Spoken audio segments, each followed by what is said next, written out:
We start on the dying planet of Krypton, where Marlon Brando in a bad wig totally bollocks a trio of insurrectionists for trying to pull a naughty coup and usurp power right on the eve of their own destruction.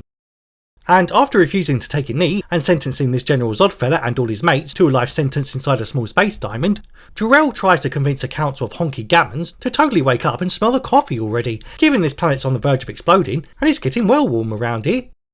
But unfortunately, they remain a council of ignorant climate deniers and says he ain't got the sources to back up the claims about the sun being too hot despite being a giant ball of fucking fire and shit. So stop parroting old Grumpy Thunberg and shut up about it already. So, promising not to panic the local populace, and thus not even bothering to warn the citizenry to evacuate already, he and his ginger floozy wife engage in a bout of interplanetary child trafficking, and send their little sprog off into space inside a small egg ship, whilst they stay here and die like a right bunch of dopes. And the Kryptonian Council of stuffy climate-denying space gammons just can't believe Jor-El was right all along about the giant ball of fire in the sky being super hot and stuff, so just proceed to die of sheer embarrassment whilst totally feeling like a right bunch of mugs. No! So, after being subjected to 3 years or so of his dad's incessant warbling and educational lessons recorded earlier on MP3 about how super special he's going to be on his new alien foster planet and how it's totally forbidden to ever interfere in the human's history, little Kal-El lands on Earth and proceeds to give a pair of local infertiles a little fright. And they just can't believe they found a weird space alien, what looks like a nudie naked human toddler crawling out of a hole in a giant fuck off cornfield. Especially after this Martha broad had been explicitly praying to find a stark naked undocumented immigrant to totally steal and raise as her own. Women. Naturally, Jonathan Kent ain't really comfortable with just claiming ownership of a random tyke they found whilst out on an evening drive, because his parents will probably be out looking for him and stuff, and doing a spot of child trafficking just for shits and giggles just ain't fucking on, son. But Martha just says shut up Tonk, cause he came from a burning ship in the sky and then emerged from a fucking hole in the ground, you silly old cunt. So finders keepers, pal. And said silly cunt is almost squished by his own motor vehicle, until their new phony fakey kind of sort of super son totally saves him with his super strength just in the nick of time. And Johnny Boy's all like, fuck me, that's useful, I guess we'll keep him then. Then we cut to a good few years later over in Smallville, where a now super horny teenage Clark Kent tries to stick it on the local ginger, but is pretty bummed when Lana Lang's boyfriend makes a mug out of him and says he can't go listen to records with them till he finishes cleaning up their shit, and proceeds to get so angry that he takes it out on an innocent football and carelessly super boots it over to the other side of town. Was that really necessary? He then beats a train in a foot race by running like a spastic, before recklessly almost revealing his alien origin by beating Lana and her pals back to town and showing off his super crazy super speed. You rank, arrogant amateur. Luckily, they just shrug and drive off, until his dad gives him a right bollocking for being so arrogant and proud, just being his literal super capable self, before telling him how much he loves his son and that he's defo here for a reason. And before you can say, yeah, it's because you nicked him from a local cornfield and decided to illegally raise him instead of reporting the undocumented refugee to the correct authorities, the old-timer finds he can't quite keep up with his super son's super speedy abilities and promptly drops down dead, leading to poor old Clarky Kent just wondering why he couldn't save him, despite him having super hearing and presumably could have just sped him over to the local Hozzy in a nanosecond, and then instantly leaving town in utter shame and humiliation.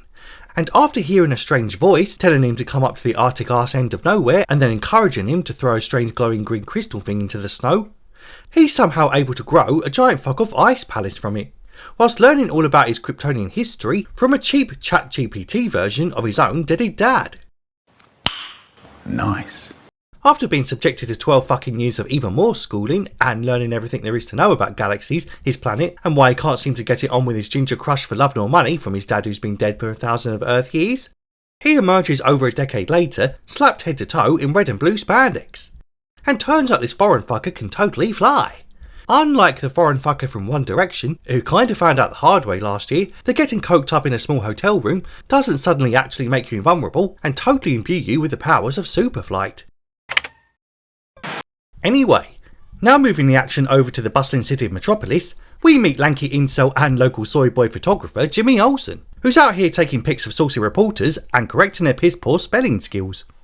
And before you can say, how has this Lois Lane bird got a Pulitzer for journalism when she's clearly dyslexic as fuck and can't even spell massacre, and is this really the state of journalism in 1978? her boss Perry White introduces her to the newest reporter on staff, Clarky Kent. And naturally, neither she nor Jimmy can really believe that a straight white man somehow got around DEI quotas and secured a writing gig at a liberal outlet in an urban metropolitan city despite being a small town farm boy and thus very likely a conservative.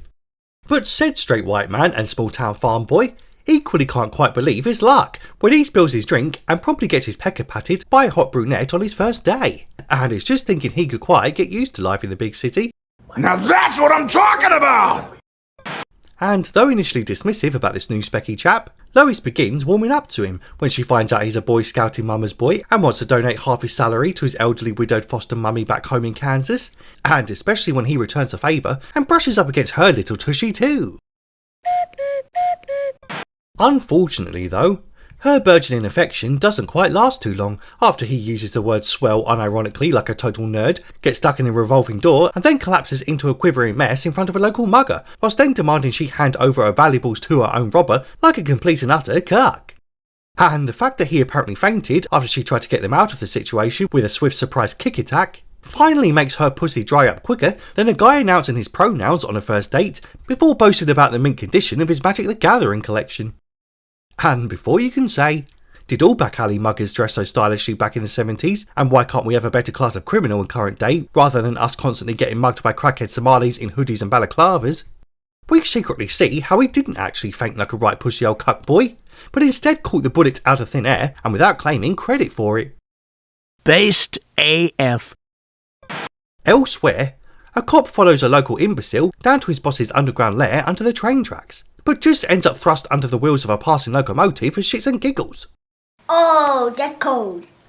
Cause turns out this property tycoon and real estate billionaire Lex Luthor is a right bleeding wrong'un. And even his busty floozy Miss Tessbarker can't believe how utterly sick and soulless her egomaniacal murdering boss, who has a tendency to talk in the third person, actually is. And after asking why he's obsessed with real estate schemes when he chooses to live under the noisy train tracks like all the local bums do, he instead asks her how much people are shelling out up there for a few miserable rooms and a one-bed flat. And before you can say, well, probably a whole lot less than current day London to be fair, Bruh. we cut back to the Daily Planet, where Lois is trying as hard as she might to ditch this clumsy clingy soy boy who keeps pestering her to go on a date with him. But she don't want to go for dinner with no specky four eyes who can't even remain conscious long enough to protect his lady friend from a small robber in a turtleneck, so quickly ducks into the lady's box to get some much needed relief and peace already.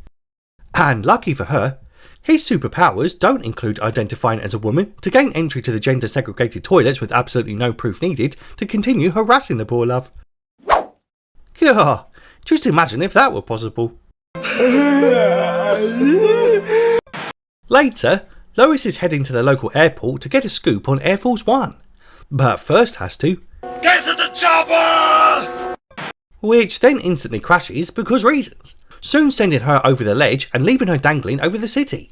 And it looks like it's curtains for the dopey damsel in distress. But luckily, old Clarky Kent notices her plight and promptly begins looking for a safe place to strip down to his undies.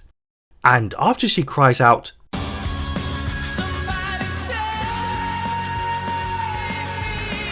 she promptly gets her request fulfilled by a man in brightly coloured spandex and super tight budgie smugglers. Boom! Gotcha, bitch. So after the title character finally makes a proper appearance 1 hour and 9 minutes into this flick and puts both her and the chopper back on solid ground, this big blue bloke even takes a moment to reassure her that, statistically speaking, flying is still the safest way to travel. And he totally hasn't been given a cheeky backhander by Boeing to spread positive propaganda after all their recent safety issues, lol, trust me bro. And once recovering from the sheer shock and eventually pulling herself together, she goes and asks what his name is. And he just says, look at me chest bitch, because it's right there. I'm statistics man, innit? And never forget, 60% of violent crimes are committed by a demographic that only make up 13% of the population. Wow. Superman then spends the rest of his evening fighting crime and catching bad guys, since there's sod all else on TV and season 2 of One Piece and 3 Body Problem ain't on the Netflix yet. And although he can seemingly save a little girl's cat from being stuck in a tree, he can't quite seem to save her from the subsequent ongoing domestic child abuse that she's enduring indoors. Mommy, Risky was stuck in a tree. This man swooped out of the sky and gave him to me. Haven't I told you to stop telling lies? And before you can say, If he's meant to be fighting crime, why does he just fly right past a bona fide pimp? He just dumps an entire boat in the middle of the street outside a police station without a care of how much it's going to cost the local taxpayer to remove it, and thereby divert resources away from investigating real bloody crime.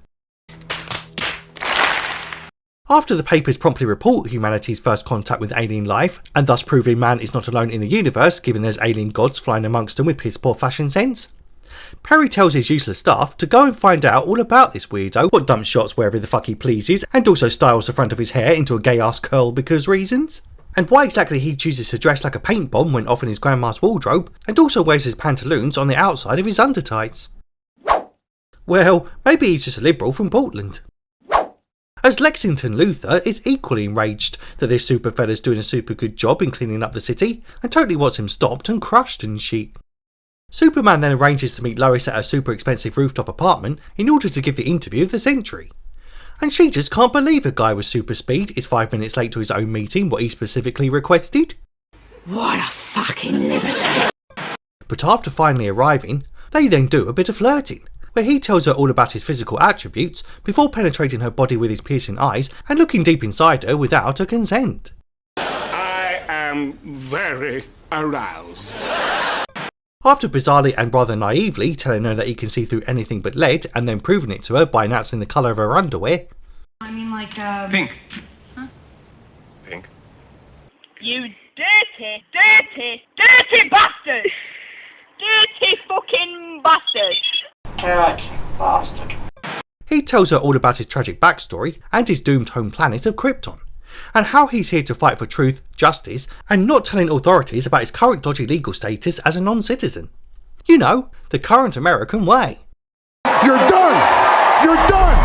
Anyway, trying to distract from and contain his raging lob-on, he takes her up and away, flying over the city in just a tiny see-through nightdress where the entire bloody town can presumably see her pink panties and also her pink curtains. Unfortunately though, the thought of all that pink stuff soon distracts the big fella, and he ends up almost flying into a passing bird and dropping her like a stone from thousands of feet high in the sky. You had one job. Just the one. So to apologise, he flashes her the white supremacist hand sign and promptly drops her back home after she starts cringily waffling about reading her mind and seeing right through her and stuff. Clark then turns up for their own scheduled date, which probably ain't a good idea, given no one could ever hope to follow their girl literally being swept off her feet and flown to the fucking moon and back. No chance, mate. Lex and his floozy goons read Lois's exclusive expose of their super nemesis in the morning's paper, and learning all about his history and physical abilities and limitations, they soon come up with a scheme to obtain some of his home planet's radioactive meteorites, which will totally weaken him and possibly to death. Because science, bro. So they promptly head over to Addis Ababa and stage a distraction using a Tesla self-driving car in order to reprogram a pair of army missiles. And as the military chiefs are too busy planting non-consensual forced smackers on unconscious women under the guise of CPR, they totally get away with doing all these bad things, whilst over at the Daily Planet, insufferable soy boy simp Clarky Kent is yet again making inquiries with anyone who will listen where his banging hot brunette bae is already. And Perry says she's off in Cali looking into some story about real estate fraud, so sod off and sub to some OnlyFans skank to get your rocks off and shut up about it already. But before Perry can further bollock Clark about being such a mild-mannered wimpy wet wipe when he needs to be a bolshy no-nonsense reporter guy, Lex literally sends out a far-right dog whistle and threatens Superman in only a frequency that he, and also some dogs for some reason, can hear. And before you can say, "Oh god, please tell me this ain't setting up a crypto cameo," said mild-mannered wimpy wet wipe promptly defenestrates himself and instantly changes into his supersuit, and presumably just thereby tossing all his other clothes into a pile outside the Daily Planet lobby door or some shit. Okay. So naturally, he smashes up city infrastructure and yet again costing taxpayers millions in repair charges by randomly using his powers of being a human drill to burrow down under the city like a freaking super mole. Weird. And after busting into Lex's underground lair and totally confronting him about his naughty schemes, he soon learns that this super rich nutjob totally plans to use the two missiles to crack open the San Andreas fault line and send the whole of the liberal west coast careening into the sea forever and ever. Oh no, how terrible, that's just awful, how terrible, oh no! And given he's just bought up all the worthless land on the other side of the line from the dopey engines, he'll then be worth even more billions when he transforms it into a whole real estate complex full of casinos, mansions and water parks or some shit. Naturally, Soups calls him a diseased maniac and some lame-ass Klaus Schwab wannabe, essentially saying we'll own nothing and totally be happy about it. We need a great reset. And just can't believe said nutjob's actually gone and set the chain in motion and taken control of the missiles. Because even with his speed, he can't bloody hope to stop them both at once. Especially now that he stupidly opens the one box in the entire lair that's lined with lead, and what he naively told everyone he can't see through, and promptly ends up confronted with his worst enemy. And no, not a horse jumping hurdle, but a bright glowing green space rock. And before you can say, that's exactly why you don't list your fucking weaknesses in a national tabloid interview, my guy, Lex kindly gives him a sparkly new necklace and dumps him in his pool like a floating space turd, and says that's what you get for calling me names and saying hurty words and stuff. And I ain't diseased, because I get a weekly test, so stick that in your bloody pipe and smoke it, bitch. Yeah, you tell him, boss. And not even Evie Tessmarker with a busty boobies can convince her boss not to do all these bad things. Not even when she pleads that her own mother lives in the exact place that he's callously about to blow to Kingdom Come. Nobody cares! And you need to shut up! And in a shocking twist, what no one could ever see coming, the woman whose own maternal birthing parent lives in the one place that's going to get bombed to Kingdom Come eventually ends up saving the big blue bobbing turd what can't seem to swim, on the one condition that he saves her stinking mum first, instead of Lois and that soy boy camera shagger. That's fair. And she then forces herself on the barely conscious man without his consent, and wonders why she can't ever get a good guy in her life, despite going around sexually harassing people in their sleep. Right to jail, right away. So he then mans up and brushes off the assault, before proceeding to smash up even more city infrastructure and handily diverting the first missile just in the nick of time. But unfortunately, thereby letting the other one hit the coastal elite. And before you can say, I guess that's what you get for keeping a promise to a self-centred busty floozy, Lex just can't believe said self-centred busty floozy would betray him just because she didn't want her stinking mum to get deaded, despite her clearly pleading with him to stop it earlier. Stupid! You're so stupid!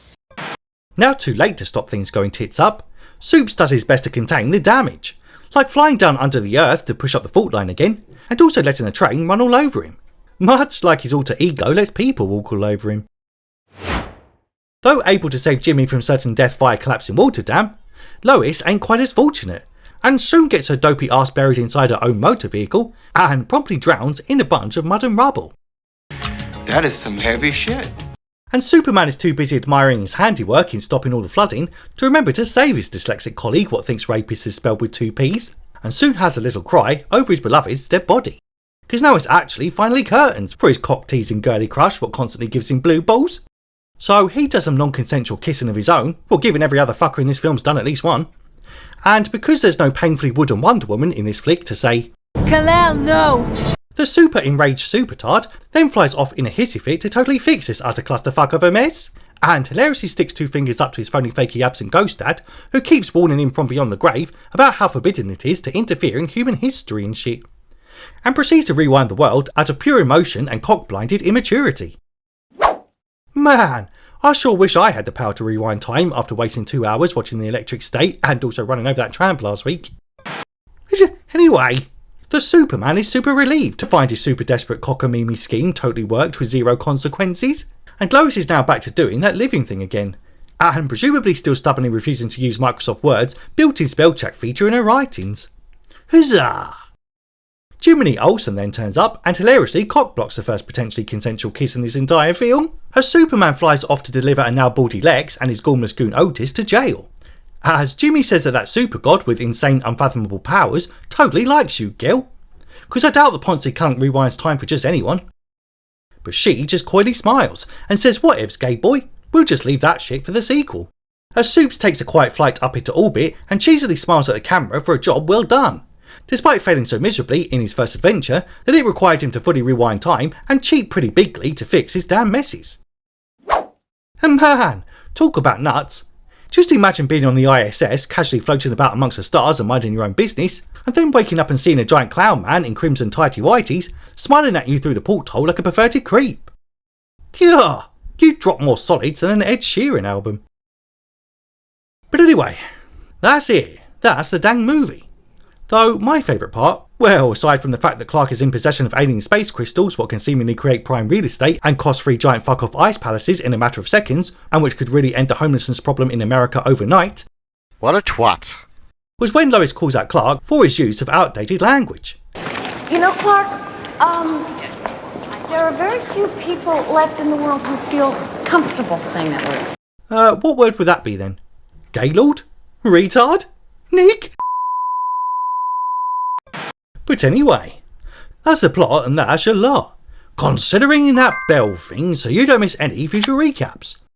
Tell me if you like this flick in the comments if you have time, and I'll shoot my infant son into deep space to be raised by a pair of barren aliens with 0 experience of child rearing, and where he can then grow up to be a super weirdo who's unable to properly relate to anyone around him, and what just sounds like a total recipe for disaster when you write it out on paper with you, in the next one.